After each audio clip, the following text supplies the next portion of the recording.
I was digitizing all of my dad and grandfather's and my 8mm movies from the 1940s and 50s and 60s and into the 70s. And of course, before video, all movies came like this with film and sprocket holes. And 8mm, regular 8mm, had sprocket holes that are rectangular, and then Super 8, which actually made for a bigger surface area of the film itself to increase quality of the images, had squares, tiny square sprocket holes. So this is the gizmo that takes the film and changes it into a digital file. On the back, there's a place to put in a memory card. I've got a 32 gig. That's the most you can put in this machine.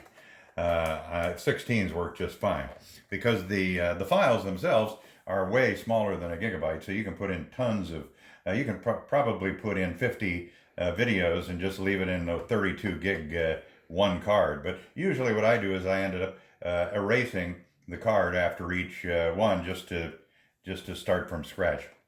So what unlike an actual projector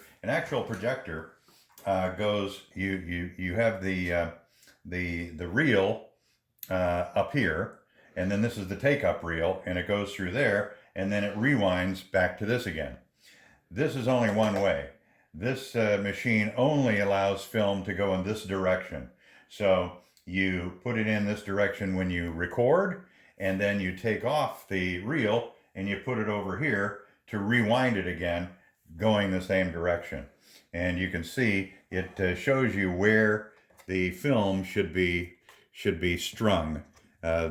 When you do a rewind, all you do is the dotted line here, which goes all the way through and on the other side without going through the recording mechanism, just free. Now, when you're recording, well, let's just do it so I can show you. Now, usually film back in those days came in 3-inch boxes, little yellow Kodak, Kodachrome or Ektachrome boxes with 50 feet of film on it. 50 feet of film is usually somewhere around about 3 minutes.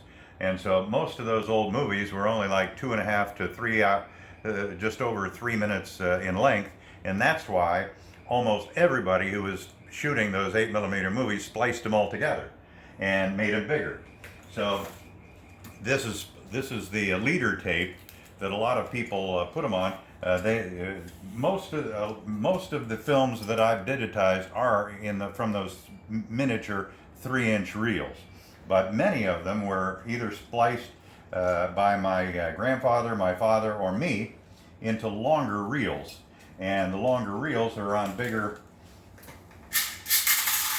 reels. These are some of the reels that the film came off of when I was doing it originally, and I just saved them. I'll probably send them off to you in case you can find any use for them. But these plastic ones, this comes in 2 different configurations. Like I said, 8mm and Super 8. The 8mm was the standard for 50 years. And that's most of the movies are in 8mm.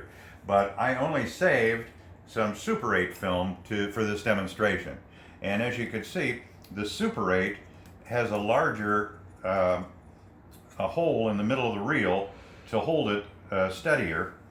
And you can compare that to the regular standard 8mm size here. So this comes with this reel. This machine comes with this plastic reel of this size. However, there are some reels that have film that are bigger than this size, and so you need a bigger reel. So I've saved a couple of these plastic ones like this size for the very large reels. So usually everything fits on these two gizmos here because they're made to handle 8mm movies. But Super 8s are also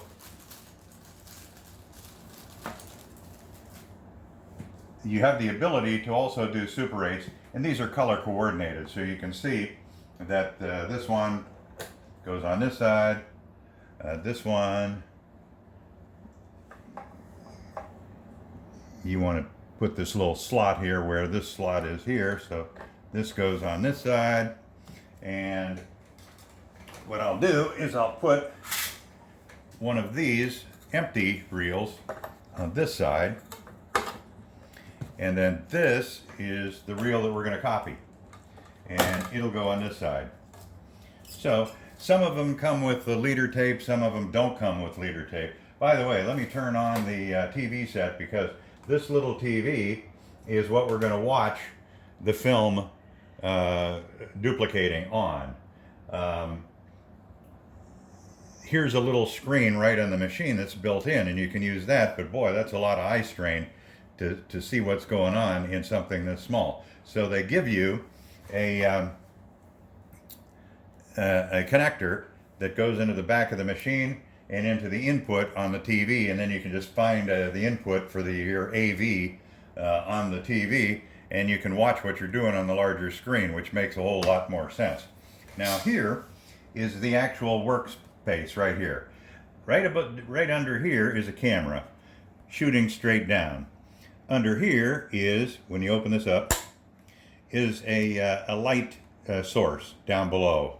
It's just a white piece that lights up and illuminates the film from below as the camera takes the picture from above, one frame at a time. So what you do is, I take this like this, and each of the reels requires a different kind of skill to anchor the film in. This one's a little bit harder because it's so big. And I try to put it in this little hole down here at the bottom. As you can see, it goes into here, and then that'll anchor it, and I'll tighten it here by pulling it here. So what I want to do is to get the leader tape all the way through to the film. So as you can see, here's where the film starts right here.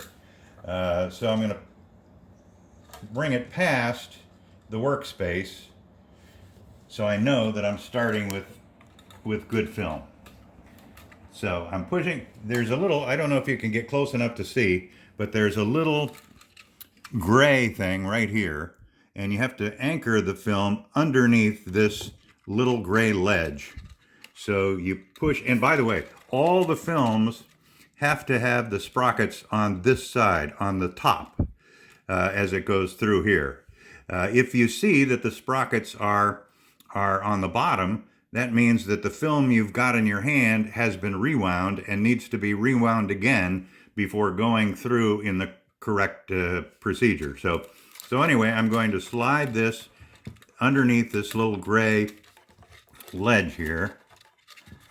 Let's see here. Did I get it? Yes, I did. And then on either side of the gray thing, there's two little dots here, two little white dots. And you bend the film to the best of your ability to go around each of these little posts. So that post is anchored. This is underneath. I usually put my finger here to keep this from moving. And then we're going to take this side of the film and put it under this anchor on this side. So I move it like this. I slide it underneath there. Oops, didn't take this time. Here we slide it underneath. Okay, now I can feel that it's all anchored. It's underneath this gray thing, underneath this gray thing, underneath this gray thing. I can pull down the anchor lid. There, it's in place. Then I'll take this film on this side where the film is coming through. I put it underneath here. Now on this side, you loop it through underneath here, over this, under this, and now we're ready to go. So we'll turn on this power. The power won't come on unless the memory card is already inserted. So what happens now is, as you can see up on the screen, you can see up on the TV, you can see this is the image that we're copying right now. Now, on some reels, because of editing, because of splicing, things like that, you'll see that maybe you'll see the sprocket holes over here. Well, you don't want that, so you have to move this over to cover up the sprocket holes. Sometimes you'll see the line between the images right here, between one frame and the next frame. You'll see a line here. That means you want to move it down or up, if it's on the top, to remove that line. Now, how do you do that? By pushing menu. Here's a menu here. Now, as you can see up on the TV, the menu shows that we're now set to record. But in playback, I never use, because playback is digital, and I can always do my digital playback by taking the memory card out of the machine and putting it in my computer. So I have never used that playback feature. Rewind is simply, all it does is make the motors go, so the film will wind from the left-hand reel to the right-hand reel. And so down here on the machine, you can see that there's up and down arrows. So as I push the up and down arrow, you look at this, you look up here, and I'll go down.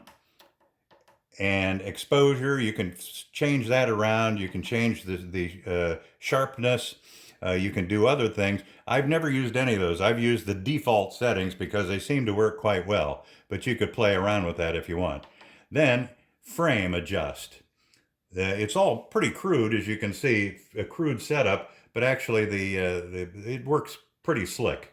So anyway, frame adjust down here. Now look back on the control panel again. You see at the far right is enter. You push enter in on any of these things, and it shows you more settings. So look up here on the TV again, and you'll see the film type is Super 8. That means that it's been set up to operate on Super 8 sprocket measurements. And then X and Y and W are different movement possibilities that you can do by pushing this. Now, when it's X, you push up and down on the arrow keys, and the picture will go right and left. So all you do is to click on these arrow keys, and it will either go this way or this way, so you can cover up any sprocket holes that are that you can see that are visible. Now, then you click on it again, you click on the enter again, and it changes this to a Y. Now when you do Y, here I'll just show you, I'll do a demonstration. It goes up. So, or you can go down. And so if you see a line up here or a line down here, you just adjust it until it's just the picture that you want. And then once that's the case, you just click menu again and hit it again. You'll hit it twice actually, and that'll go to where you were in frame, and then you go back up to record. And then when you record, all you do is you hit the enter button 2 times. And then up here, you'll see, please wait. And now it's starting to record. So this simply shows you that it's in the record mode here. This shows you that the sprocket holes have been set at Super 8. There's an SD card inserted. And this is number 231 that I've done since I got the machine. A lot of those were start, stop while I adjusted things. So I didn't actually do 231 movies.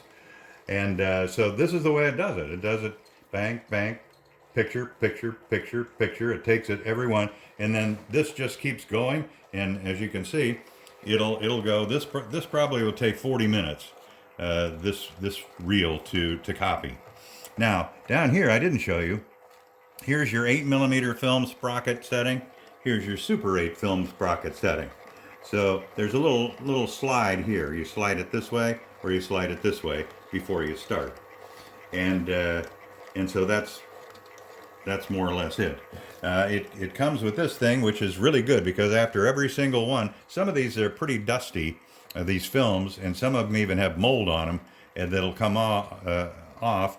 And so you you know, you blow it away from the light source, and you can brush it off, and that helps. So I'm trying to think if there's anything else. Instruction. Oh yeah, and now yeah, it comes with a pretty good instruction book.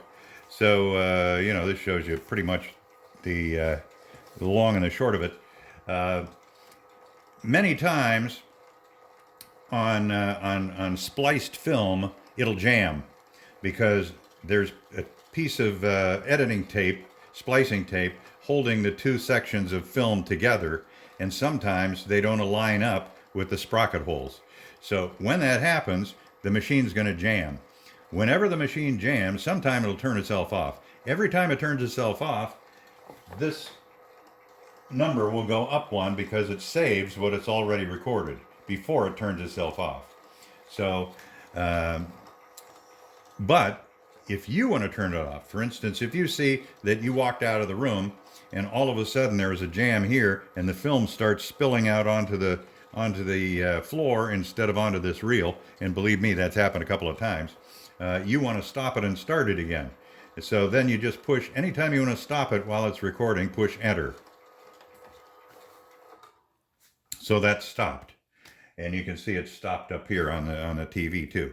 And so so then what I usually do is, if I've got a problem, I'll cut the just take scissors and cut the film either over here or over here, depending upon what I want to do with it afterwards.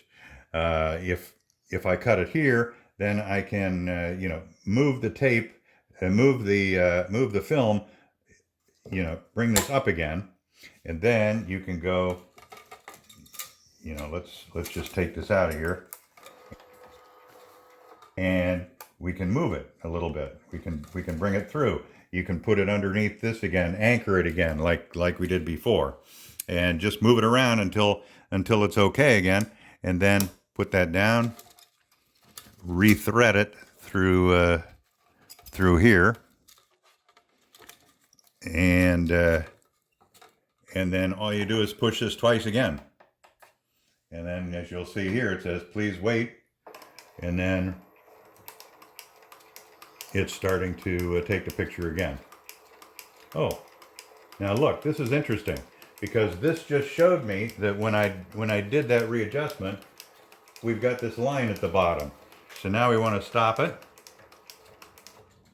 We want to push menu, go down to adjust, frame adjust, push enter,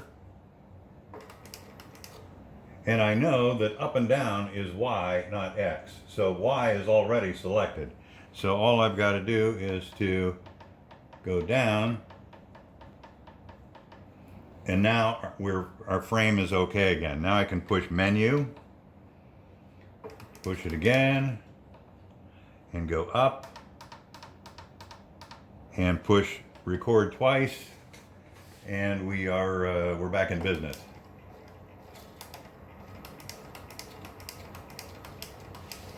All right, so that's the long and the short of it. So and as you can see, you just crank until it's over, and usually it takes about a half an hour to do a 3-minute reel, and I've had reels big enough to last almost 3 hours before. Now let me just show you what happens here. What I do is, when I stop a movie, and I'll stop that. So this is recorded. The last thing on the memory card is what we just recorded, that little piece about the horse. And so when I put this in, this comes up. It's got a folder called Film Scanner on it, and you double click on that, and then it has movie. You double click on that, and these are all the movies that are on, the clips of the movies that are on. For instance, in this particular movie, it jammed twice during the filming, during the copying of it. So here's part 1, part 2, and part 3, and I took them into my video processing Pinnacle program, and I just put them all together, And that's what I do with most of the movies, because a lot of the times at the beginning you'll find sprocket holes, you'll find other things that you want to cut off just because cosmetically they don't look good. And so this is the horse piece that we just did. So and this is the part that we started with here before we got to the horse piece, the horse in the field. So oops, sorry about that. Let me go back. And so I move it over here. This is my folder called Home Movies on my desktop down here. And so this is where I keep all of the, this is all of the movies. There's more than 100 movies that I've copied over here. And so what I do is just take this, take whatever movie I want to here, and drag it, and that's it. Then when I open this up, it shows up right up here. And so that's our movie. I can open it up, and here we are playing the movie that we just copied. So and that's it. So I'm just going to erase that, and that's it. So I think that's about as basic a tutorial as you need.